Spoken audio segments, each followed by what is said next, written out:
Hoje nós estamos na terceira e última parte da nossa série Presença que Garante Vitória na Fé de Gideão. Na primeira semana nós falamos sobre o chamado de Gideão. Você entendeu que Deus só chama quem está em ação, quem faz alguma coisa ou está disposto a fazer.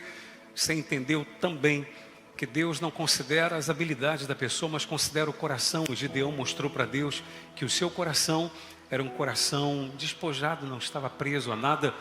Sem que Deus pedisse, Gideão foi preparar uma oferta. E depois, quando Deus pede a oferta que ele queria que Gideão desse, Gideão não titubeou e assim o fez. E não apenas isso, como derrubou o altar de Baal, que estava na casa de seu pai. Na semana passada nós vimos o tipo de gente que Deus mandou que Gideão escolhesse para formar um exército ao seu lado, a fim de vencer os midianitas, que eram milhares e milhares. Gideão toca a trombeta e quem lembra quantos homens se reuniram? Quantos homens se juntaram? 32 mil homens. Mas Deus havia dito para Gideão que os covardes e tímidos deveriam ir embora. E nessa leva, quantos foram embora? Lembra? Ficaram só 10 mil. Então 22 mil vazaram, foram embora, deram no pé. 22 mil homens foram embora. Ficaram apenas 10 mil.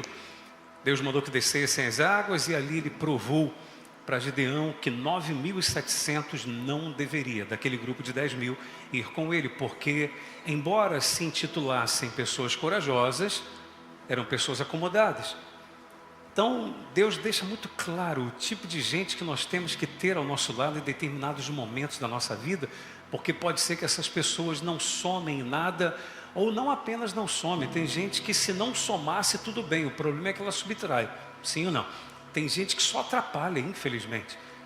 Então Deus faz uma limpeza ali. Ficam apenas quantos com Gideão?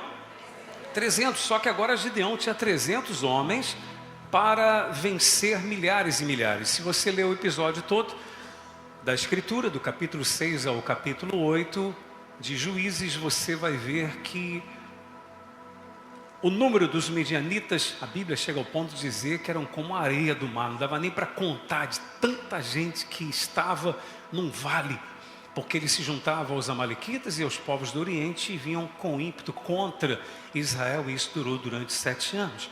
Agora Gideão tinha consigo quantos homens, igreja?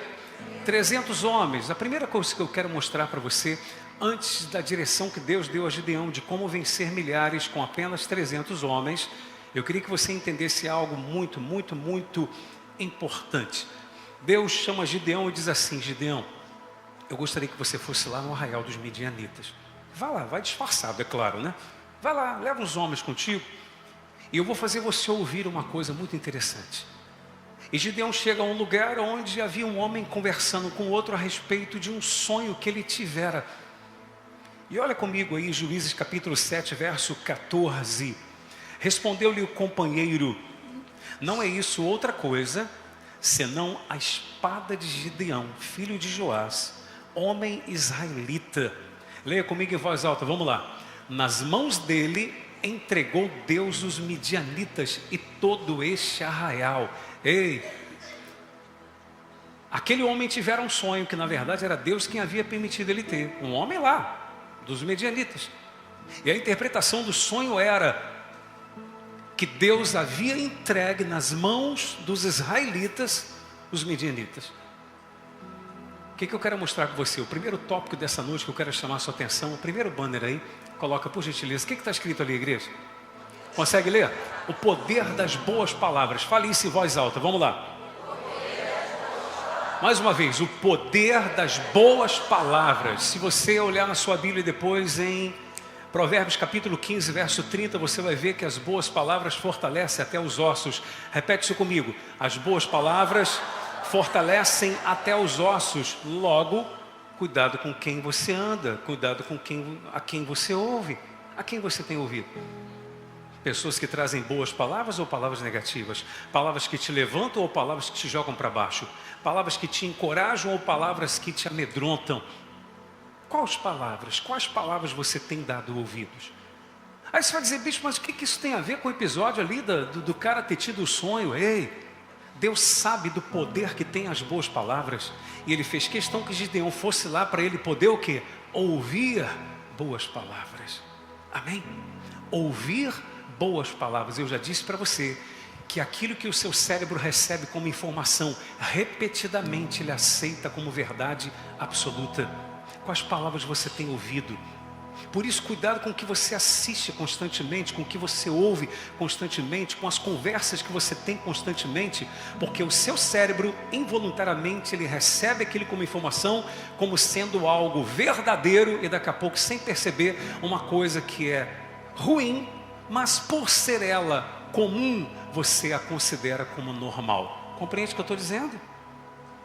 Por exemplo, hoje mesmo aqui no Rio de Janeiro, infelizmente, eu não sei se você percebeu, está tendo pé de guerra em um monte de lugar aí. Sim ou não? Tem um monte de lugar aí. Tiroteio, guerra. Quem está sabendo disso? Você sabe disso, infelizmente. Não é uma novidade aqui para o Rio de Janeiro. A pessoa ouve tanto isso que deixa de ser uma coisa normal, é normal acontecer, mas ela começa a considerar aquilo o quê? Comum. Ou seja, é assim mesmo. Não é assim mesmo não, pessoal. Não é assim mesmo. Ou melhor, não era para ser assim. Ou era para ser assim? Claro que não, pois. Mas você está entendendo o que eu estou dizendo? Então cuidado com o que você ouve. As boas palavras fortalecem até os ossos. O oposto também é fato. Se as boas palavras fortalecem os ossos, as más palavras vão fazer o quê? Vão enfraquecer, vão adoecer. E há pessoas que estão doentes por causa das informações que elas recebem. Quantas pessoas não são totalmente travadas hoje? Existem crenças completamente disfuncionais dentro delas por causa de palavras que elas ouviram dos seus pais durante toda a infância. Você nunca vai ser ninguém, você vai ser um fracassado, você não vai dar em nada. E hoje a pessoa não consegue ter nada mesmo, porque aquilo está no cérebro dela. Se tornou uma verdade. E o cérebro, ele é terrível, pessoal. Ele quer convencer você de que ele tem razão. E é por isso que tem pessoa que não sabe por que não dá certo na vida. Porque o cérebro quer convencer a pessoa de que aquilo é uma verdade. Existem mulheres que elas têm um marido tão ruim. Mas sabe por que elas têm um marido tão ruim? Porque involuntariamente ela escolheu assim. Porque ela ouviu da sua mãe sempre o seguinte: seu marido vai ser pior do que o seu pai foi para mim. E hoje ela tem um marido pior do que o pai dela foi para sua mãe. Ouve o que eu estou te falando. Cuidado com o que você ouve. Cuidado com o que você absorve. Em nome de Jesus. Isso você tem o poder de selecionar. Seja seletivo. Posso ouvir um amém? Em nome de Jesus. Quem está entendendo, dá uma glória a Deus aí, igreja. Então o primeiro tópico é esse que eu quero mostrar para você. Agora vamos lá na questão dos 300 homens com Gideão.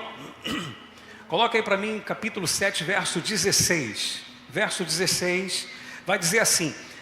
Leiam comigo, vão lá, em voz alta, toda a igreja. Então repartiu os 300 homens em 3 companhias e deu-lhes a cada um nas suas mãos o quê? Trombetas e cântaros vazios com tochas neles. Então Deus mandou separar em 3 grupos de 100. Separar em grupos de quê? 100. 3 grupos de 100, formando os 300. Gideão então fala: pessoal, agora nós vamos pegar as nossas armas para a guerra contra os inimigos. Quais eram as armas? Trombeta, um cântaro vazio com uma tocha acesa dentro. Dá para você entender por que Deus mandou aqueles 31.700 irem embora? Dá para você entender? Você imagina os covardes e tímidos, aqueles que assumiram que eram covardes e tímidos, Gideão dizendo: pessoal, nós vamos lutar agora, e as armas são essas daqui, hein? É um cântaro vazio com tocha acesa dentro e uma trombeta. E os caras iam dizer o quê? Tá de brincadeira, pô. É ou não é verdade? Os caras iam dizer: vai dar ruim isso aí. Sim ou não, irmão? Como é que a gente vai lutar com um cântaro na mão, uma tocha acesa e trombeta? Cadê a arma? Cadê o material bélico? Cadê a bomba para a gente explodir em cima dos caras? Entende o que eu estou falando? Ali só estavam 300.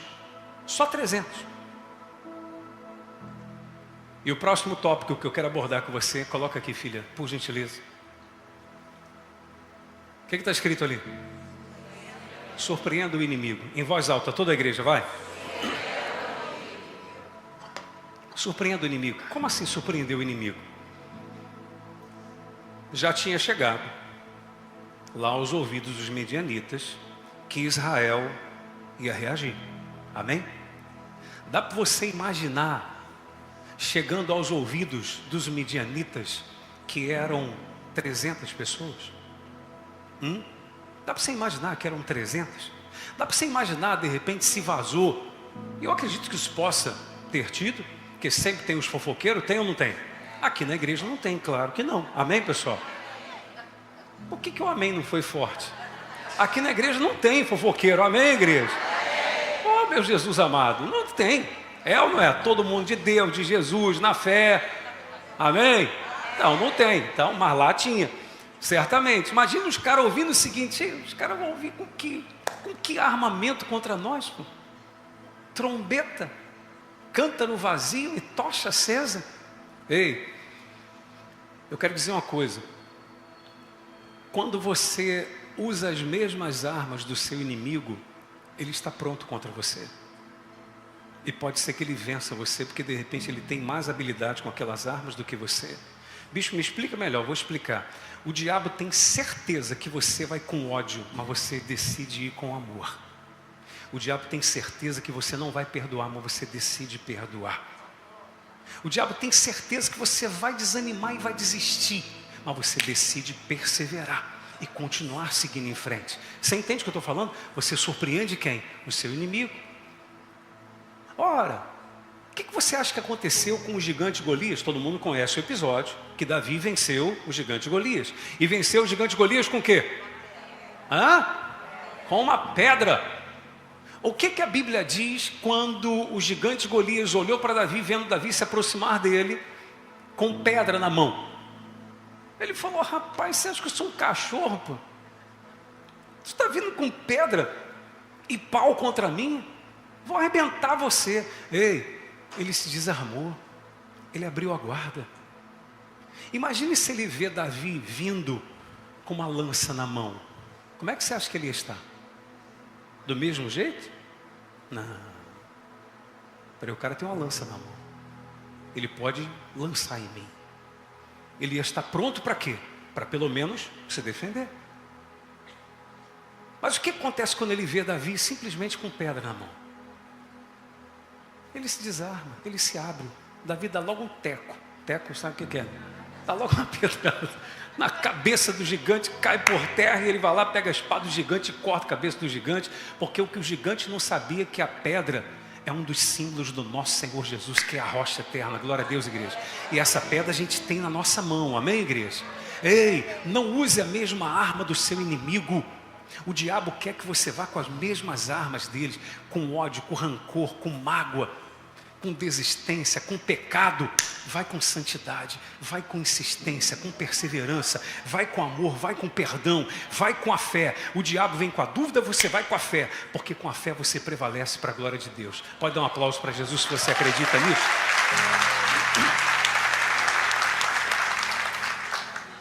Então surpreenda o seu inimigo.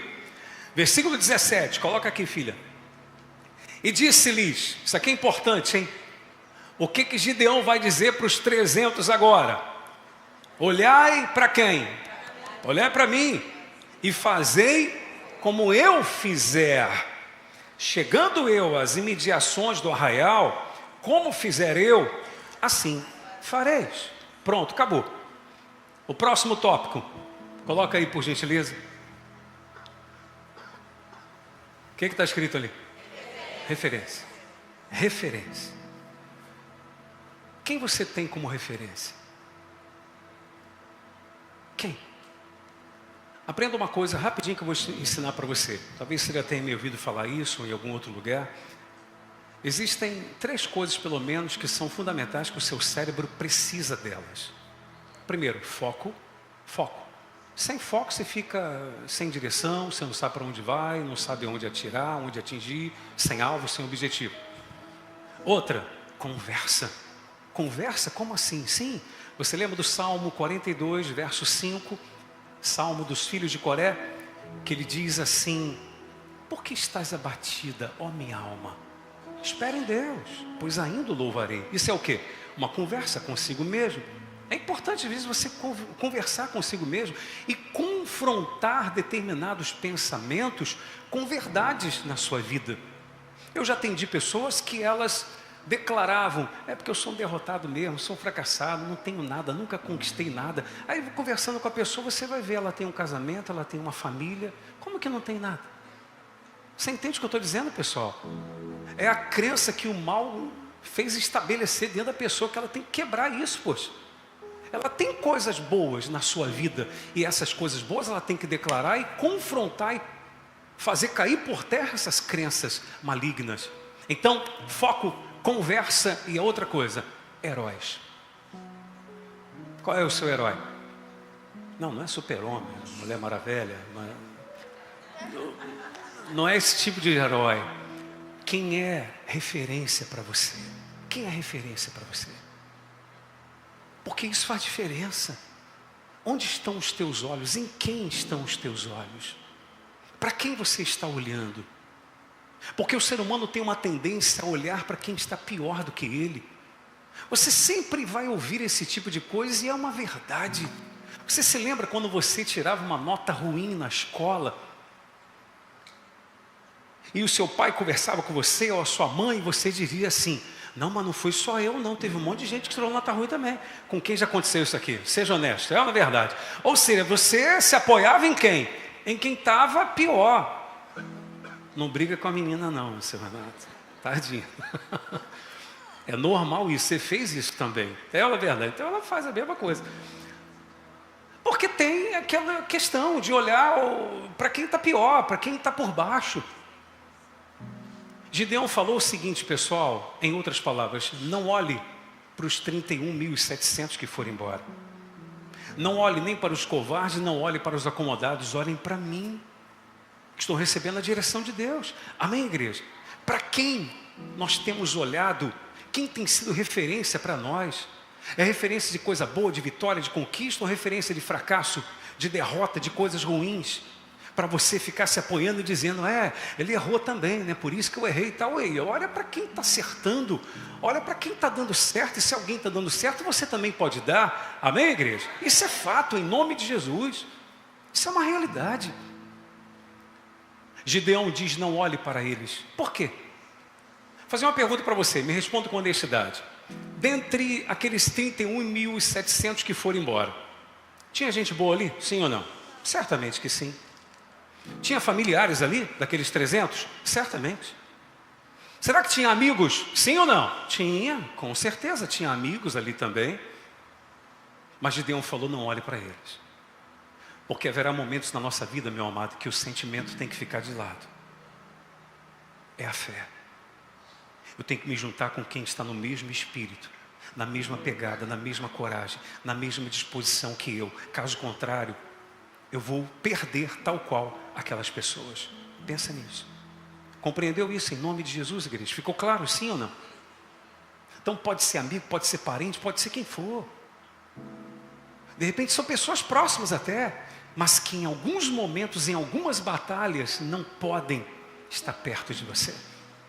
Porque elas, em vez de somar, elas vão atrapalhar. Ficou claro isso? Em nome de Jesus, igreja? Coloque para mim versículo 18 agora, por gentileza. Verso 18 aí do capítulo 7. Vamos ler juntos? Gideão dizendo assim, ó: quando eu tocar a trombeta, e todos os que comigo estiverem, então vós também tocareis a vossa ao redor de todo o arraial, e direis... O que era para dizer, igreja? Pelo Senhor e por Gideão. O que era para dizer? Pelo Senhor e por Gideão. O próximo tópico que eu quero abordar com você, coloca aí, filha, por favor. Em quem acreditar? Pergunta para mim, em quem acreditar? Em Deus e naquele que é de Deus. Depois você dá uma olhada em 2 Crônicas, capítulo 20, verso 20. 2 Crônicas 20, 20. Diz que se eu confiar no Senhor, eu vou estar seguro. Se eu confiar nos profetas, eu vou prosperar. Amém? Se eu confiar em Deus, eu vou estar seguro. Se eu confiar nos seus profetas, eu vou prosperar, eu vou vencer. Em quem eu tenho que acreditar? Por que era para dizer espada pelo Senhor e por Gideão? Ou seja, nós confiamos no Senhor e acreditamos no que Gideão está falando. Amém, igreja? Acredite no que sai do altar. Acredite na palavra do profeta, sobretudo quando esta palavra estiver baseada em cima da palavra de Deus. Cuidado com alguns que se intitulam profetas. Eu ia falar um negócio que não vou nem falar. Então deixa eu tomar uma água que eu vou falar. Vou falar, meu filho. Não leva a mal não, mas eu tenho um colega meu, de uma igreja muito relevante em outro estado, que ele levou lá na sua igreja um profeta, um que se intitulava profeta, que via o que estava acontecendo na vida das pessoas e tal, enfim. E eram 3 noites com a presença desse profeta. Só que esse profeta levava um rapaz com ele. Esse meu colega não sabia como funcionava. No primeiro dia, na primeira noite, era mensagem, oração, enfim. Mas no segundo dia em diante, começavam as pseudo-revelações. E depois foi descoberto como que esse tal profeta fazia. O auxiliar dele ficava entre as pessoas na igreja, conhecia pessoas, entrava no Instagram da pessoa, via as últimas viagens, profissão que a pessoa fazia e passava para o profeta. O profeta de repente olhava e falava: Marcelo, não é você? Aí o cara que é Marcelo, sim, nunca me viu? Você está entendendo? Sim ou não? Marcelo, aquela última viagem que você fez lá para o Paraguai para comprar coisa falsificada e tal, você entendeu? Olha, aí a pessoa ficava como? Rapaz, esse cara é demais, pô. Você está entendendo o que eu estou dizendo? Estou falando sério. Falando sério. Só nas profetadas. Bicho, não acredita em profecia? Acredito. Sobretudo naquelas que vêm da palavra de Deus. Você não acredita que alguém possa receber uma revelação e passar? Acredito. Que seja de fato de Deus essa pessoa. Mas quantos de repente não estão aqui? Algum dia você aqui ouviu uma palavra que você diz assim: meu Deus, falou tudo que eu precisava de ouvir. Sim ou não? Eu já conversei com pessoas aqui que vieram perguntar: vem cá, o meu familiar falou para o senhor? Eu falei: falou o quê? Não é possível que o senhor falou ali, tudo está acontecendo na minha vida, pô. Mas dentro da palavra de Deus. Você está entendendo o que eu estou dizendo? Sim ou não? Então, espada pelo Senhor e por Gideão. Crede no Senhor vosso Deus, estareis seguros. Crede nos seus profetas e prosperareis. Creiam nas palavras que saem do altar de Deus para a sua vida. E você vai prosperar em nome de Jesus. Glória a Deus, igreja. Você está entendendo isso? Em nome de Jesus. Capítulo 7, verso 22, vai dizer assim. Deixa eu ler tudo. Pode colocar o 19 aí, em diante, tá bom? Vamos ler junto comigo. Vamos lá. Chegou, pois, Gideão e os 100 homens que com ele iam às imediações do arraial, ao princípio da vigília média, havendo-se pouco tempo antes trocado as guardas, e tocaram as trombetas e quebraram os cântaros que traziam nas mãos. Deu para entender? Tocaram o quê? Vamos lá, tocaram o quê? Faz o barulho da trombeta, vamos lá. Ó, tem gente que fez. Tocaram as trombetas, quebraram o quê? Os cântaros. O que eles tinham na mão? A tocha acesa, ok? Continuando. Assim tocaram as 3 companhias, as trombetas, e despedaçaram os cântaros, e seguravam na mão esquerda as tochas, e na mão direita o quê? As trombetas. Então a tocha aqui, na mão esquerda, e a trombeta tocando. E exclamaram: espada pelo Senhor e por Gideão. Continuando, diz assim: e permaneceu cada um aonde? No seu lugar, ao redor do arraial, que todo deitou a correr e a gritar e a fugir. Versículo 22. Em voz alta comigo esse versículo agora, vamos lá. Ao soar das 300 trombetas, o Senhor tornou a espada de um contra o outro, e isso em todo o arraial, que fugiu rumo a Zererá, até Bet-sita, até o limite de Abel-meolá, acima de Tabate. Olha para mim aqui, igreja. Isso é muito forte. Por isso, daqui a pouco eu vou orar com você para Deus nos dar uma direção. Porque uma direção de Deus muda tudo, meu amado. Diga, uma direção de Deus muda tudo. E isso é fato. Deus deu a direção para Gideão. Gideão, faz o seguinte: você fica com 100 homens num lugar espalhado, uma outra turma num outro ponto, mais 100, e do outro lado lá mais 100. Imaginemos que aqui fosse o arraial dos midianitas, onde tivesse todos os inimigos. Imagina. Então um grupo de 100 aqui, outro grupo de 100 ali, espalhado, outro grupo de 100 por lá. O que Deus mandou fazer? Quebra o cântaro, grita a espada do Senhor e por Gideão, e toca o quê? A trombeta. Meu amado, eu já tive em regiões lá em Israel, que se você num vale daquele fizer assim, ó, meu irmão, o barulho da palma vai longe. Você entende o que eu estou falando? Lá do outro lado você ouve o eco daquela palma que você deu.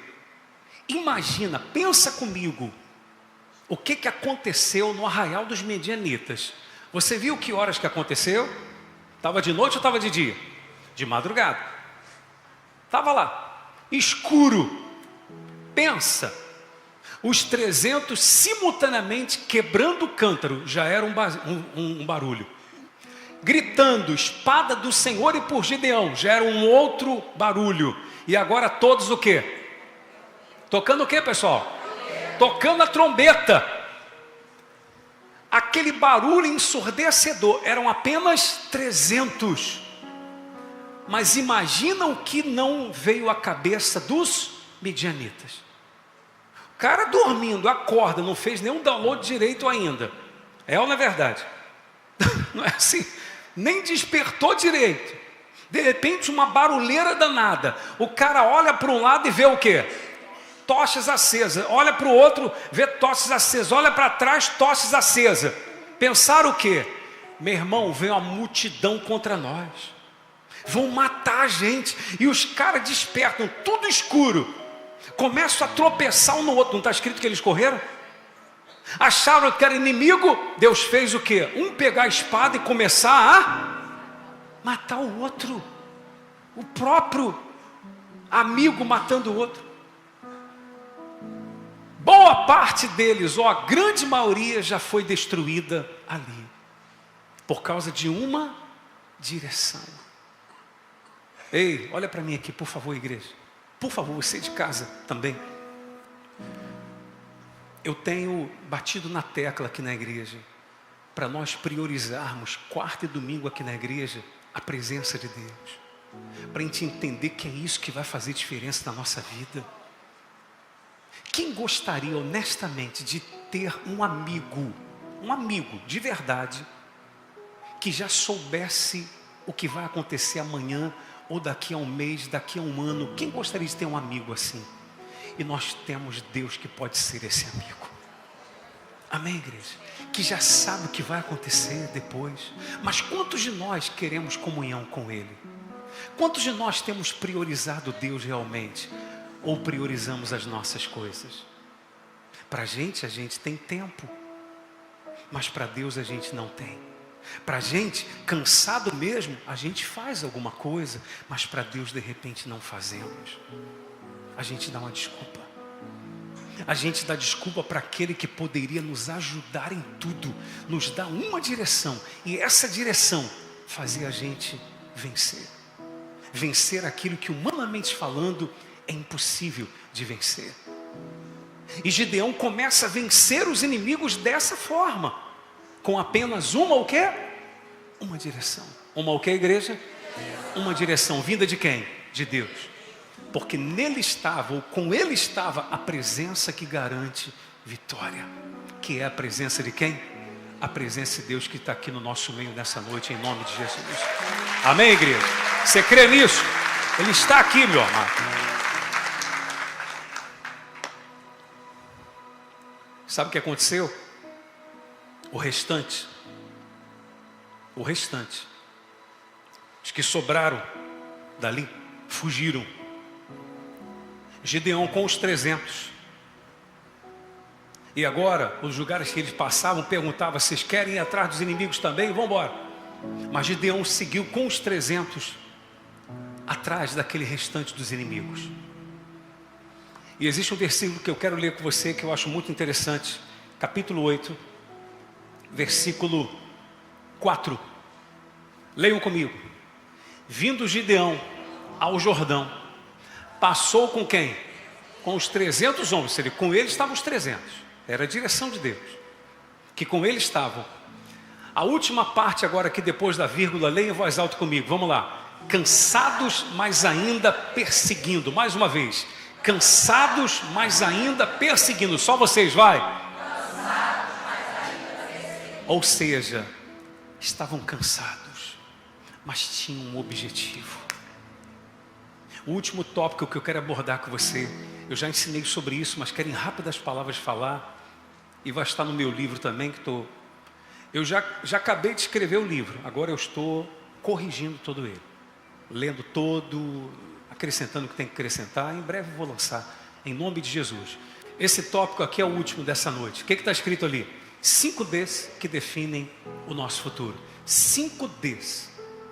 Deus, decisão, determinação, disposição, disciplina. Vou repetir, vamos comigo? Deus, decisão, determinação, disposição e disciplina. Me explica, bispo, vou explicar para você. São 5 Ds que definem o futuro do ser humano. Primeiro, Deus, sem Ele não somos nada. Segundo, decisão, é o que nos faz sair da inércia. Quem não decide fica parado no lugar, fica atrasado, fica fracassado, porque não sai do lugar, não faz nada. É preciso, além de decisão, é preciso determinação. É o que me mantém focado no meu objetivo, aconteça o que acontecer. Por isso que eu costumo dizer, está determinado? Porque só os determinados vencem. Mas além de Deus, além de decisão, determinação, é preciso disposição. Para quê? Para passar por cima dos obstáculos. Porque haverá momento que você vai estar cansado, assim como Gideão estava, mas ele diz, estamos cansados, mas ainda perseguindo. E é preciso disciplina. É o que mantém a pessoa fazendo aquilo que ela sabe que tem que ser feito, ainda que não tenha vontade. Deu para entender? Porque nem sempre você vai sentir vontade. E se você esperar sentir vontade para fazer aquilo que você sabe que tem que fazer, de repente você nunca vai fazer, porque você não vai sentir vontade. É uma questão de disciplina. Eu vou fazer. Deus, decisão, determinação, disposição e disciplina. Digam graças a Deus. Guarda isso no seu coração. Isso houve em Gideão e nos 300. Nós temos a presença de Deus. Nós estamos decididos. Nós estamos determinados. Nós estamos dispostos a passar por cima de tudo. E nós estamos disciplinados a continuar fazendo o que tem que ser feito, ainda que cansados, ainda que sem forças, mas vou continuar fazendo. Quantas vezes você sabe que tem que fazer alguma coisa, mas você acorda naquele dia, você não está muito disposto, mas se você é disciplinado, você faz o quê? Eu vou fazer. Eu vou fazer. Não é assim, minha filha? Eu vou fazer. Você às vezes não está com vontade nem de vir na igreja. Não, mas eu vou porque eu preciso. Eu preciso. Eu quero Deus. Eu quero aprender mais dele. Amém? Não fica dando desculpa ou isso ou aquilo. Não, eu preciso dele de verdade. Meu amado, guardemos isso em nosso coração, que aprendemos nessas quartas-feiras aqui, que abençoou a minha vida. Pode estar certo disso. E se você absorver o Espírito, ainda que você esteja hoje aqui pela primeira vez, se você guardar o que você ouviu, é bênção de Deus para a sua vida, em nome de Jesus. É para a gente levar para a vida isso. Amém, igreja? Para a vida. Mas lembre-se, sem o primeiro D, os 4 demais, não adianta. Porque Deus tem que fazer parte da sua vida. Deus tem que fazer parte das suas escolhas. Deus tem que fazer parte das suas decisões. É em Deus que vai estar a capacidade de superar aquilo que humanamente falando tem sido impossível para você. E com Deus nós vamos superar, vamos vencer, vamos prevalecer e Ele vai ser glorificado na nossa vida. Quem crê, por favor, glorifica Ele em nome de Jesus. Coloque-se de pé, por gentileza, igreja.